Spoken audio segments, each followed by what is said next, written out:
That's a nice new wall. That's right, guys. Welcome to this weekly Byte, where I introduce this brand new fancy wall. It's super fresh. And talk about all the fantastic and wild news that happened this week. We have a lot of things to cover. E3, of course, and some other tech shenanigans. So let's just dive right into it. First up, Apple blocked crypto mining on their mobile devices. And you guys thought you could only mine on GPUs. Well, I mean, I did too until I found out about this. Supposedly, people had the ability to mine off their Apple devices. And, well, Apple has put stops to it. In a recent update to their app guideline, they essentially forbid it, as some of the apps were really damaging devices and doing shenanigans to the power, and it wasn't going well for the users. Why you'd want to use your phone for mining, I don't know, and I don't think that might be too profitable, but people were doing it. Earlier this year, Apple took steps to actually ban Coinbase from the Apple Store as well. So if you're one of those people that somehow mined off your device, how'd it work out? Was it profitable? Curious myself. Fortnite has been confirmed for Nintendo Switch. I knew it! The leaks were true. And, well, now we have it. Turns out Nintendo has launched it and people are pretty pumped about that. However, if you have registered your account with PlayStation 4, you're in for a bad time, as currently crossplay only supports between Xbox, mobile, and Nintendo Switch. PlayStation doesn't want to be a part of that party, it seems. So if you currently have linked your account to PlayStation 4, when you log into Nintendo Switch, you're currently met with a message saying, hey, your account's already linked with PlayStation, you're gonna have to make a new account. And of course, this is pissing off gamers everywhere, as it's kind of ridiculous. You should not be locked down to where you play, especially when crossplay is enabled. So, if you're one of the gamers that are affected by this, what are your thoughts? You're probably like myself, where I'm like, what? How does this make sense? It doesn't. Sony, I thought you guys were supposed to be the chosen one. You guys were supposed to be all for play, and you go pull this. So, Sony's in a little bit of hot water over this, without a doubt.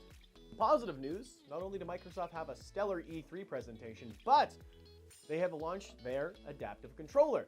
That's right, you can now pre-order the adaptive controller for a cool $99 USD, currently available in US and UK only.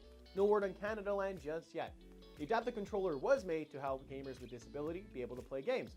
It features 2 giant buttons and 19 USB ports, so you can plug in many peripherals. The controller is set to launch in September. So, Microsoft making moves in the right direction. I think this is really cool, and, well, I'm glad to see they're so inclusive. And now with our E3 roundup of all of our fan favorites at HQ. For Kate, it was Kingdom Hearts finally having closure and a release date, and those trailers, holy heck, they released a ton. Lots of information there, and I can say, I heard a lot of people in the community screaming from my house. It was fantastic to see that. I'm glad you guys finally know what's happening and when. For David, it was Fallout 76. He's very pumped, and I'm glad we got that as well, so we can finally confirm the gameplay is survival crafting, which is really cool. As well, the gameplay looks pretty cool. I had a chance to see the trailer. Fallout 76 is looking pretty good. We're looking at an October for release for that. And still, for me, no Ace Combat. So I'm very sad about that, guys. That was my game I was looking out for, but there are rumors stirring around for that one. So if you're an Ace Combat fan like myself, hopefully soon. In other news, in regards to that, Microsoft had a fantastic show there. They really took the cake, followed by Nintendo. I'd say they would be tied if you wanted to rank people.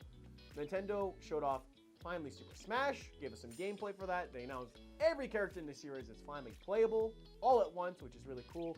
We finally got a glimpse at Pokemon Eevee and Pikachu Go, which seems to be very adorable. I have pre-ordered it myself. With Microsoft, we got Gears 5 and Halo Infinite.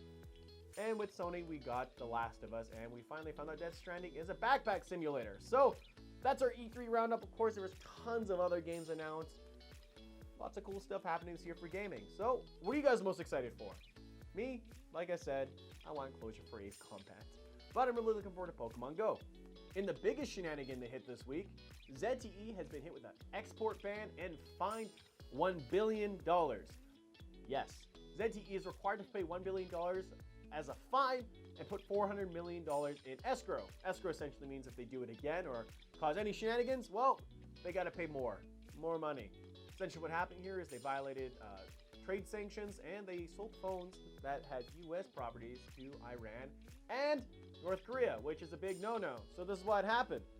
Currently what has to happen here now is that ZTE has to agree to a 10-year watchdog US group to essentially watch what they do for them to keep selling phones in the US. Pretty crazy. Wouldn't want to be on the bad end of that stick. And in closing today, guys, the most important story you're going to hear all week, Sega has announced and launched a crowdfunding campaign for a special edition Sonic toaster. There's only 1,000 of these toasters at 35 USD each, and you, that's right, you at home watching this right now, you have an opportunity to get yourself one. I mean, I may have already signed up for one. I can't confirm. Actually, I can confirm because I have no idea what the shipping cost to Canada is. So I still have to do this. I'm very excited being a Sonic fan, so gotta toast fast. I hate myself sometimes. And that's it for the news this week, guys. What did you guys think? Hope we covered everything you guys care about. If there's anything you'd like to see us cover more, please let me know in the comments. I want to make sure you guys are enjoying the show and making sure it's going the right direction. Coming up as well, we have a few game reviews coming down the pipes. Pillars of Eternity 2, Deadfire, as well. We're taking a look at Shaq Fu Legend Reborn. So stay tuned for those. So until next week, guys, I'm Steve from Memory Express. Make sure to follow us on our social media at Memory Express, and I'll talk to you guys then. Have a good week.